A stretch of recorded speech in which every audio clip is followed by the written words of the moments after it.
పిల్లల విషయంలో నేను తీసుకునే కేరు, వాళ్ళ కోసం పడే కంగారు రెండూ కరెక్టే. ఇప్పుడు ఈ విషయం గురించి నేనెందుకు మాట్లాడుతున్నానంటే, రీసెంట్‌గా తునిలో జరిగిన ఇన్సిడెంటే దీనికి కారణం. నేను చిన్నప్పటి నుంచి కూడా శ్రీవల్లి, ఆదిత్య కూడా ఇద్దరు బయట ఆడుకోవడానికి వెళ్ళినా, లేకపోతే ఎక్కడికైనా వెళ్తున్నానని చెప్పి వెళ్ళినా కూడా వాళ్ళు అక్కడ ఉన్నారా లేదా అని చెప్పేసి కాల్ చేస్తూ కంగారు పడుతూనే ఉండేదాన్ని. చాలామంది నన్ను అనేవారు, ఎందుకు అంత కంగారు టెన్షన్ పడిపోతావు, ఇక్కడ ఉన్నారు కదా, బాగానే ఉన్నారు కదా అనేసి. కానీ నాకెందుకో అస్తమాను వాళ్ళు ఏం చేస్తున్నారు, ఎక్కడున్నారని కనుక్కుంటూనే ఉండేదాన్ని. సో ఆ కంగారు ఖచ్చితంగా ఉండాలి, ప్రతి ఒక్క తల్లిదండ్రుల్లోనూ అది ఉంటుంది.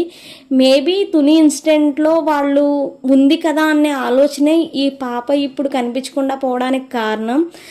తన తండ్రి కూడా వెళ్ళిందని చెప్పి తల్లి అనుకుంది, తల్లి దగ్గరే విడిచిపెట్టాను కదా అని తండ్రి అనుకున్నాడు. కానీ ఇద్దరిలో ఏ ఒక్కరైనా సరే పాప నేను వచ్చేటప్పుడు ఏడ్చుతుంది కదా అని చెప్పేసి తల్లికి ఫోన్ చేసి పాప ఎలా ఉందని తండ్రి అడిగినా, పాప నీ దగ్గరే ఉంది కదా ఇంకా ఇంటికి రాలేదేంటి అని చెప్పేసి తల్లి అడిగినా, ఈరోజు ఆ పాప కోసం ఇంత వెతకాల్సిన అవసరం అయితే లేకపోదును. పాప కూడా వెళ్ళిన కుక్క అయితే క్షేమంగానే వచ్చేసింది.